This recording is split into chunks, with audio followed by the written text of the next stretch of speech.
kind of power that I want to talk about today is superpowers. Like, if you had one, what would it be? Because I always had, when I was a little girl, a particularly favorite superpower in mind. And my superpower that I always wished I could have was the power of invisibility. I wished I could be invisible. I wished I could sneak around the house without anybody knowing I was there, steal chips from the cupboard where I knew they were kept, listen in on my sister's private conversations, find out if Martin Fisher in the schoolyard actually maybe had a crush on me as well. So I practiced and I worked on it and I tried to find ways to be invisible, but I really never actually accomplished the actual skill of invisibility. Many years later, I found myself in university. I was 18 years old. I was overwhelmed. I'd never been such a big place. I found myself sitting in those kind of lecture halls where there was 300 people, my intro psychology class. And I remember going, and I used to sit at the back. I never put up my hand. I didn't really talk to anybody. I was very shy. And I remember going to talk to my prof. I made an office appointment about an assignment that I didn't understand, and he had absolutely no idea who I was. And I realized that I had got my wish. I had become invisible. And it didn't feel that great. So what I began to do was look for ways that I could make myself more visible in the world that I was living in at that time. And what I strive to do now in my work is to help people to become more visible in their organizations. Because visibility, I found out, is actually the real superpower. If you want to make change, if you want to make change, big change in the world or small changes in your workplace, you need to be seen and you need to be heard. So there's a lot of research done on the impact of poor communication. McKinsey Consulting did a study a couple of years ago that looked at the impact of poor communication both on individuals and on organizations. And what they found was this. There were 17 weeks a year wasted in clarifying poor communication. 17 weeks. There were also costs to individuals. What they discovered was poor communication from a manager was the #1 reason that people cited for leaving their jobs. #1, I can't communicate with my manager. He or she can't communicate with me. #1, so very costly to organizations and very costly emotionally to people in those organizations. And it can really impact our career growth. I teach a course in presentation skills for people who are terrified of giving presentations. And I'll often ask on the first day, how many of you have been avoiding doing something like this for the last 5 years? You've been hiding under your desk because you know that if you want to move ahead in your career, you're going to have to start giving some presentations. And usually at least half the hands in the room go up, right? And that as we rise in an organization, what we were hired for in the first place, our technical skills, becomes less and less important. And what becomes more important is our communication skills. And we are often called to do things like give presentations or to communicate with people in different ways, right? And if we are not paying attention to those skills, they can start to get in our way.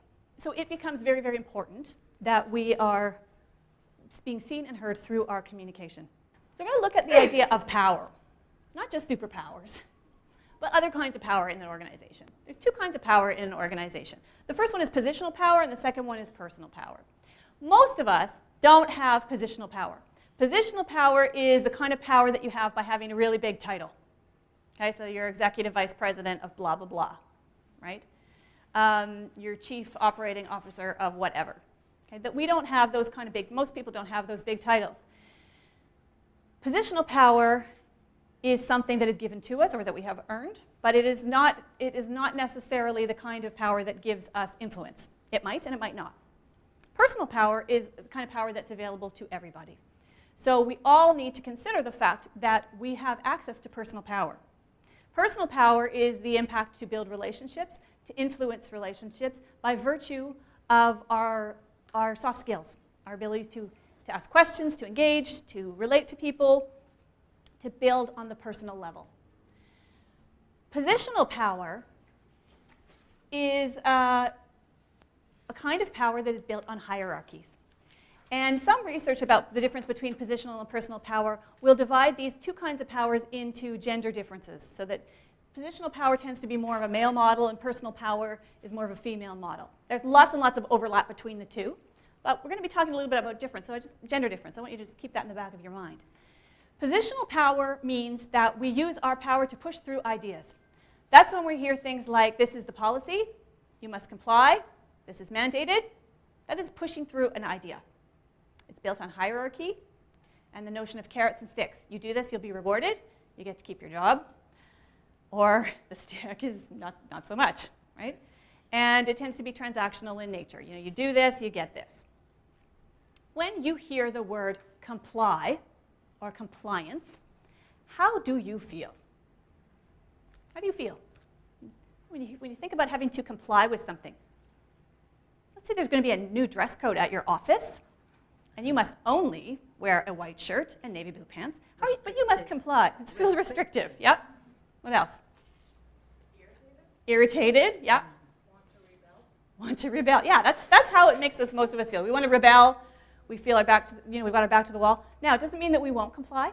We may comply because the stick is big enough that it's threatening enough that we'll comply. But it does not get our buy-in. Where we get buy-in is through personal power. Those leaders who can motivate us, who can pull us in, who can inspire us, who build relationship, who value collaboration. And they're built over the long term. Ideally, a leader will have both positional power and personal power. The most effective leaders do. But for those of us who do not have the positional power, personal power is something that we can have and that we can develop. Those are. But first, we're going to touch on just the idea here of gender insights. I think we all know, we probably all have personal experience of how men and women communicate differently. And I'm going to stress this a few times, that these are generalizations that we're going to look at in a moment. Obviously, we cannot make, paint all men or all women with the same brush. But there are research-based differences that have to do in part with our socialization, but also in terms of how our brains work. Very often, when we are communicating with somebody at work or at home in the world, someone who is quite different than us, this is what happens. We communicate a message, and this is what happens.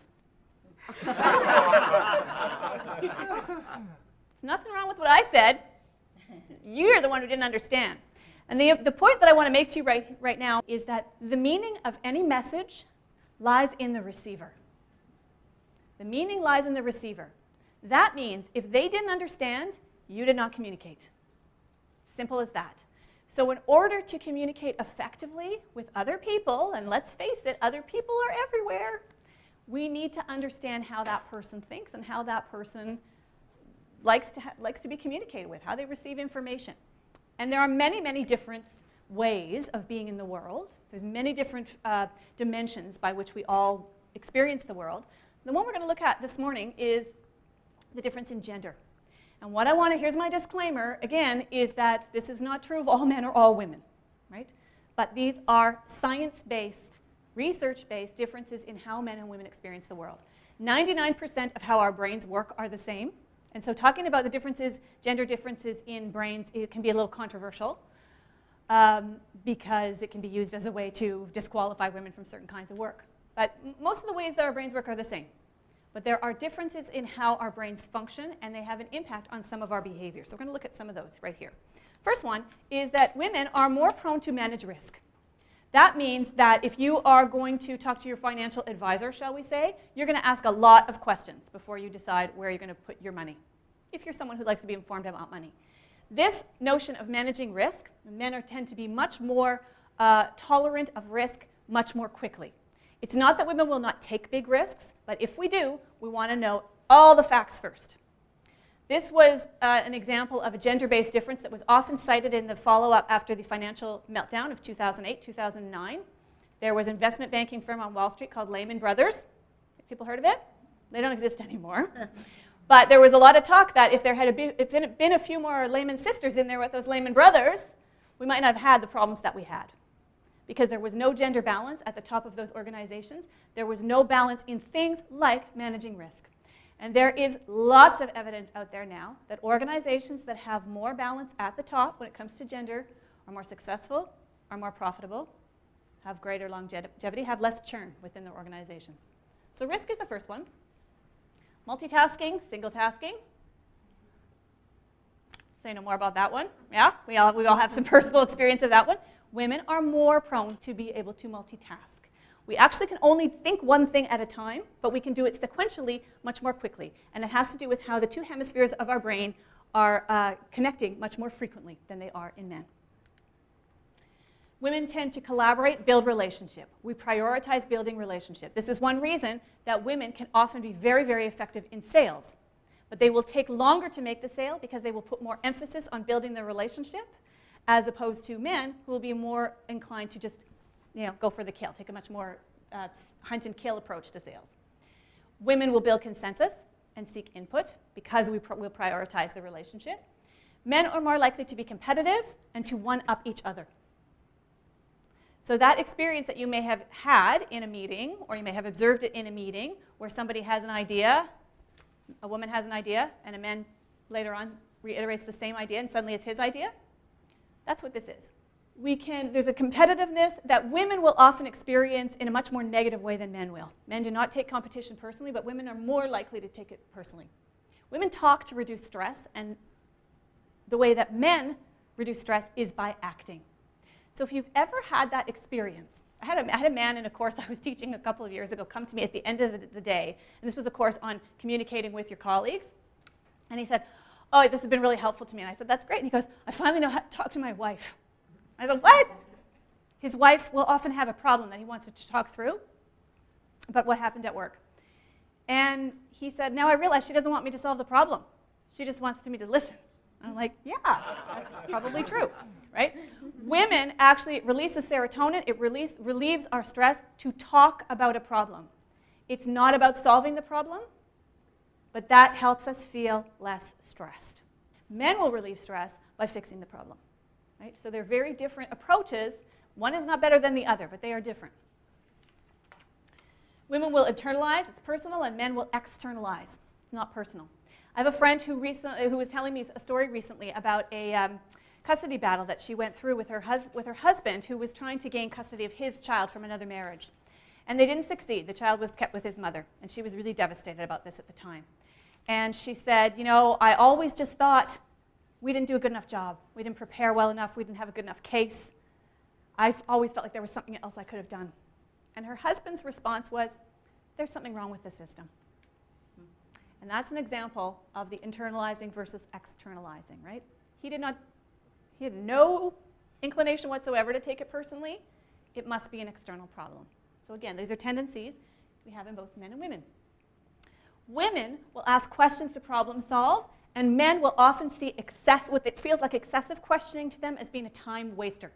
So again, going back to the concept of the financial meltdown of 2008, there should have been a lot more questions that were being asked about the kinds of subprime mortgages that were being sold at the time, right? As opposed to just blindly pursuing risk without asking enough questions. So I want to focus on these ideas of managing risk and collaborating to build relationship. Women will often share personal details. We'll often wait for our turn to speak. Men will get right in there and they'll be doing the one-ing up. So a woman will put forward an idea. A man, as I said before, the man will build on the idea. Now it's his idea, and suddenly the idea is being heard and adopted, right? And the woman is left feeling, what the heck, that was my idea, right? And again, it's not personal. Barbara Annis is a researcher who does a lot of work about women and men and differences in organizational contexts. And what she talks about is this notion that in the pursuit of sameness, we're really doing everybody a disservice. There's been a lot of assertiveness training that has happened over the years, maybe some of you have experienced it, that is all about teaching women how to be more like men. And women don't need to be more like men. There's already lots of men out there being like men. Women bring strengths to organizations that are distinctly female. And some of those things are some of the things identified earlier about collaboration, about asking questions, etc. McKinsey did a study in 2009 they identified 9 competencies of leadership. 5 of those women were stronger than men. And it's because our paradigm of leadership has changed over the last 50 years, where we used to have organizations that were highly hierarchical, command and control sorts of organizations like the military model. Organizations are not like that so much anymore. We place more value on teamwork than we used to. I'm going to give you a little bit of a stretch assignment right now. And on your, where you sat down, there was a piece of white paper, and you'll see there's some markers and pencil crayons around the room. I'd like everybody to pick up a piece of paper and something to write with. You're going to face your partner, and you are each going to draw a picture of the other. All right? That's right. And then what I'm going to have you do, so you're going to have 1 minute to do that, and then I'm going to tell you what to do next, okay?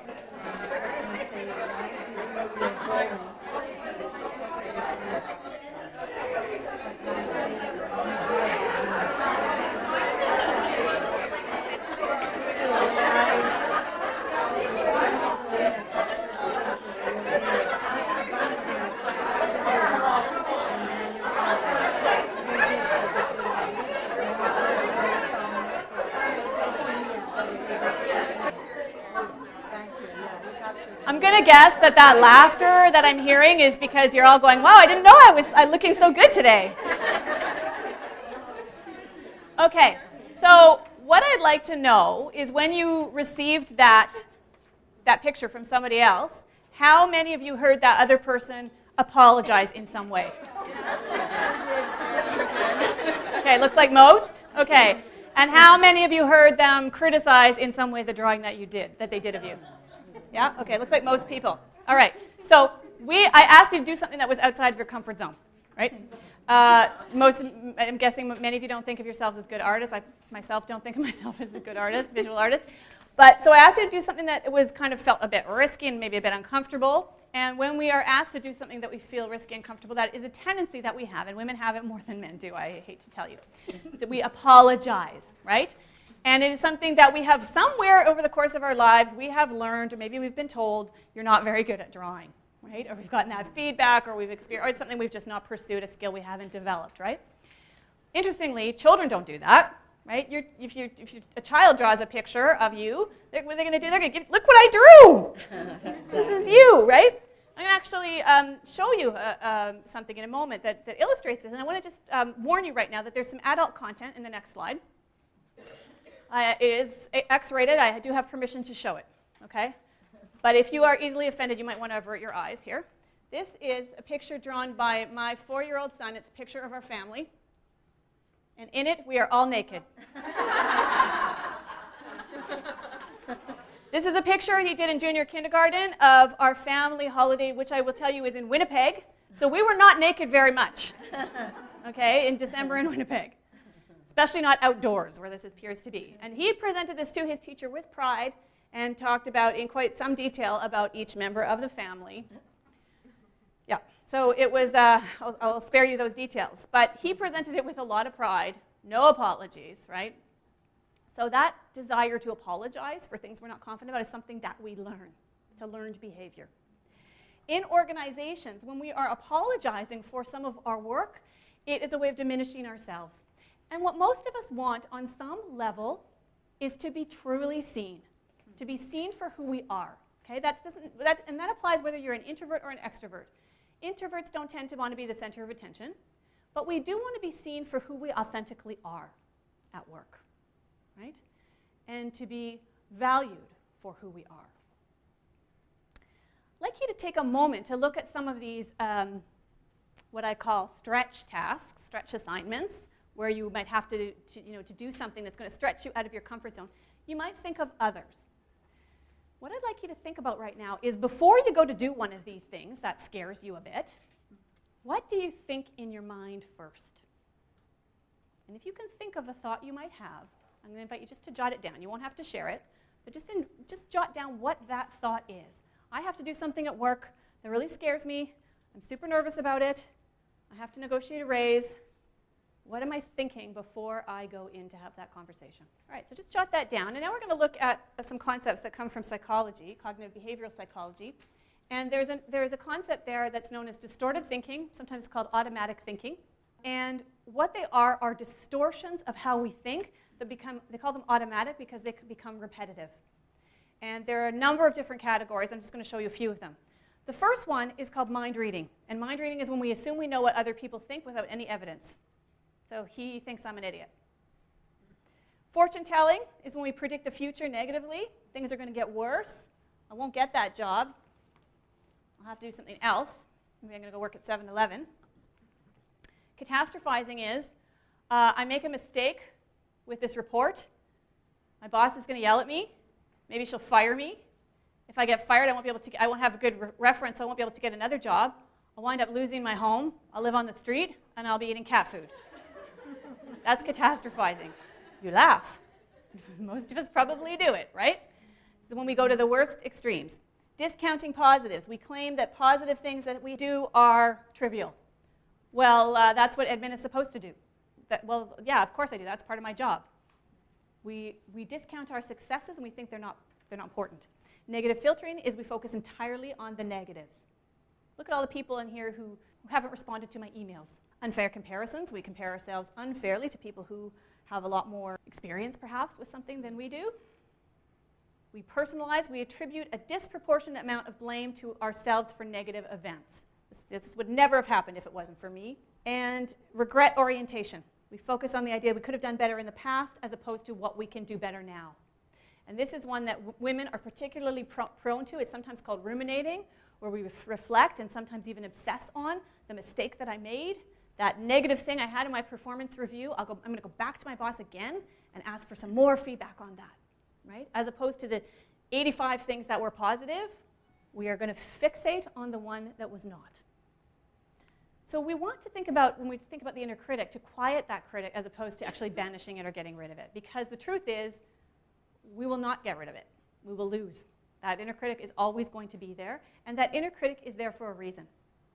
And the reason is that that inner critic is like what Tara calls the guard at the edge of your comfort zone. When you are about to push yourself out of your comfort zone, as I asked you to do with drawing that picture, it's the inner critic who's going to say, you can't draw. Don't do that. Or if you're going to do it, apologize first, right? It protects us from humiliation, from embarrassment, from risk. And we talked about earlier how women are hardwired to be more conscious of risk, to manage risk than men are. So we are more prone to the whims of the inner critic than men are. So here are a few tools to quiet that critic, because we're not going to beat the critic down. We are not going to silence it. First of all is to label and notice that that critic is there. To look for evidence.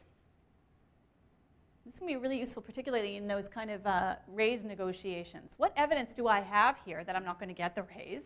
What evidence can I bring that I have that actually merit this raise? What have I contributed this year?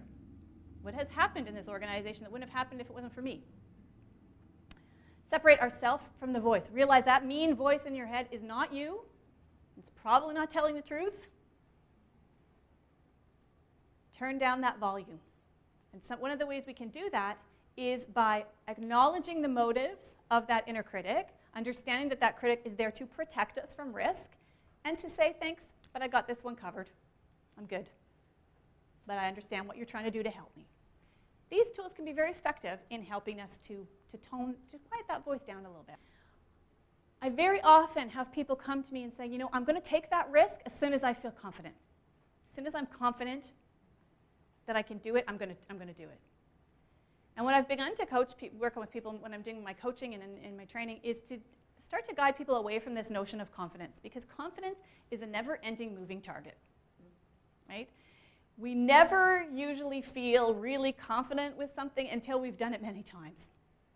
And if we're only going to do the things we've done many times, we're not going to push ourselves out of our comfort zone. We're not going to try anything new. So confidence can feel unattainable. Or we gain confidence in something, but then there's always something else that we don't feel confident in. It requires faith in our abilities. And if we're only going to do the things that we have faith to do, we're not going to take any risks, right? So we want to move away from this idea of having faith and think instead about the notion of courage.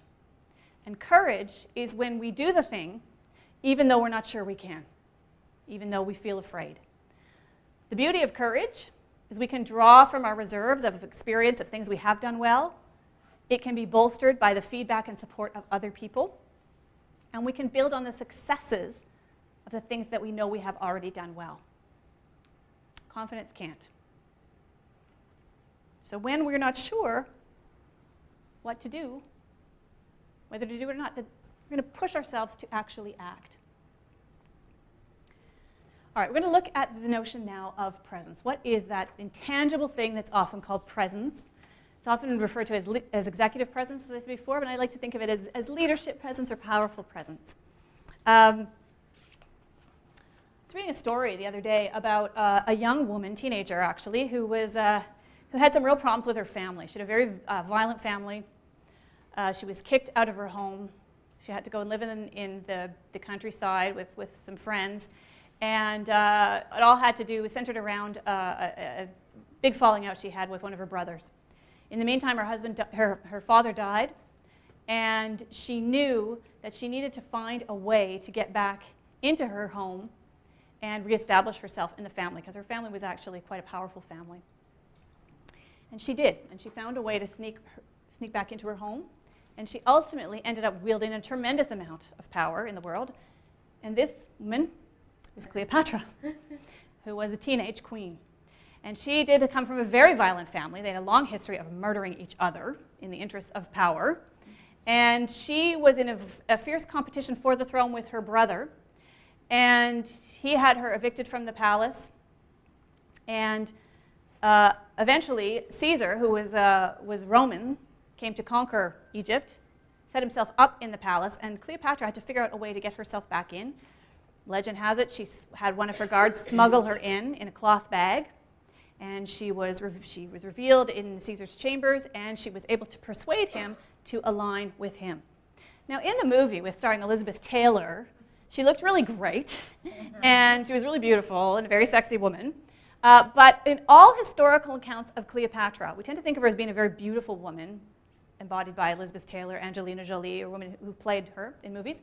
There are no references to her beauty. None. How she is referred to frequently, though, is as having great charm, having a beautiful voice, having powerful skills of persuasion. She was schooled, as young people were in her time, in the powers of oratory. How do you speak? How do you match your gestures to your message? How do you modulate your voice?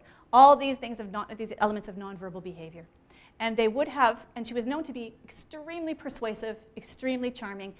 I saw one quote that said, "You could not be in her presence without falling under her spell." So what she really embodied, what they didn't call it then, was this idea of presence. And she used it to extreme advantage. How many of you have ever had a major miscommunication by email? Just a show of hands. Even like a medium-sized one? Yeah, okay, most of us have, right? In email, what we lose is our body language. All we have is the words that we speak.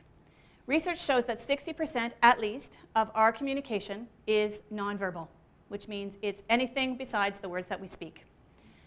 So this means that when we take those things away, we are extremely disadvantaged as human beings. We are hardwired from thousands of years of evolution to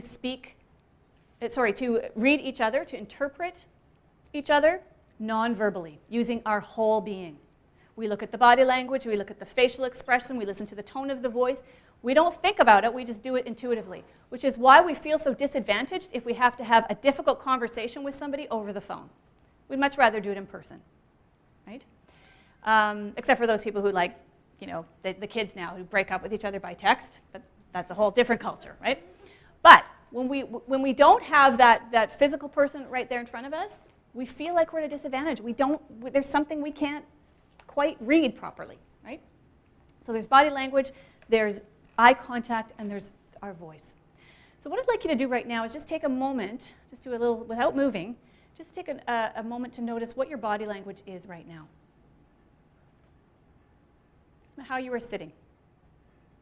Yeah, what a range of things. So what I'd like you to notice is some of you, how many people are sitting sort of in some kind of closed-in way? To some extent, we all are. How would you sit if you were a really powerful person? Just do it right now. Alter your body language. You're a powerful guy, let's say. You're a really powerful guy. Uh-huh. Takes his shoes off? Okay, Linda was just saying that someone she knows takes off his shoes and puts his feet right up on his desk. Come back to that, because that is what's known as a power pose.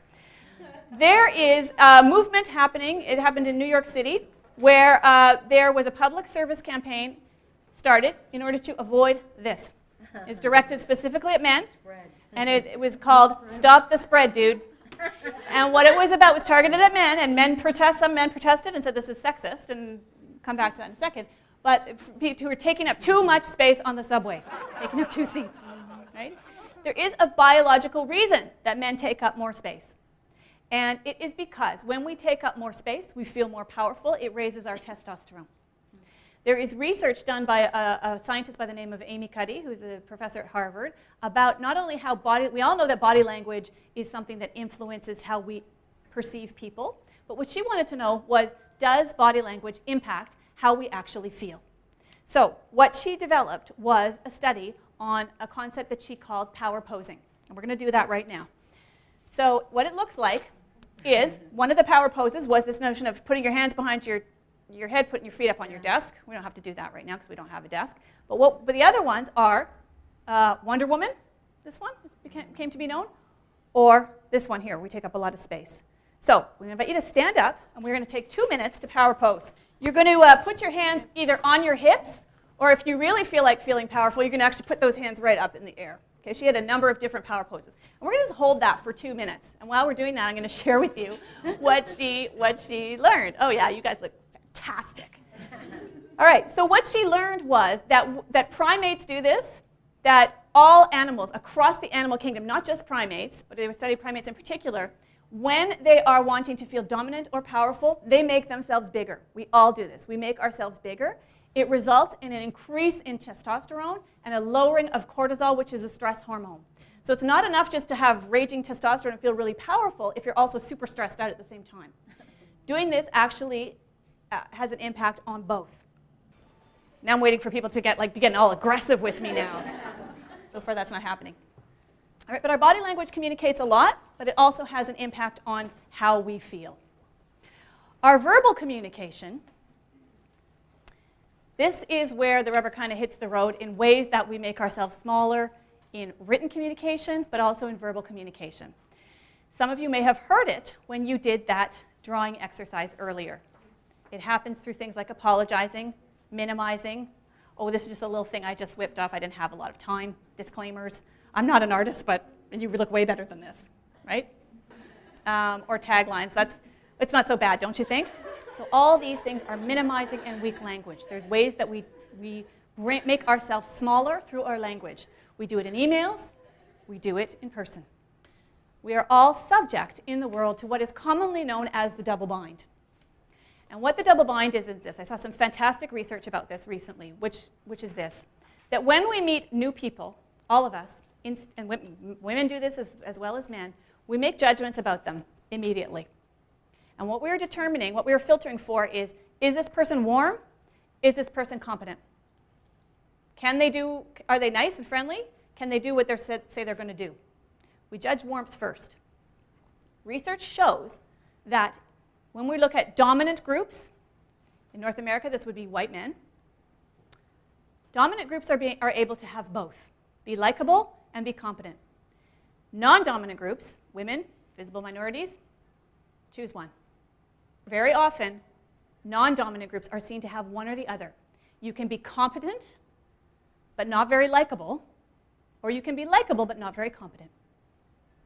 And this is supported through quite a lot of research. Now, and it explains the classic double bind that you will often hear talked about with women, which is that we have to walk the tightrope between being likable and being seen as competent. This is starting to change, but it is a bias that exists out there.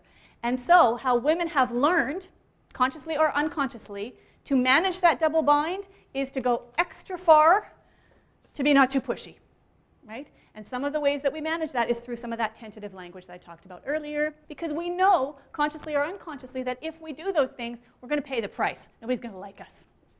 So what are we going to do?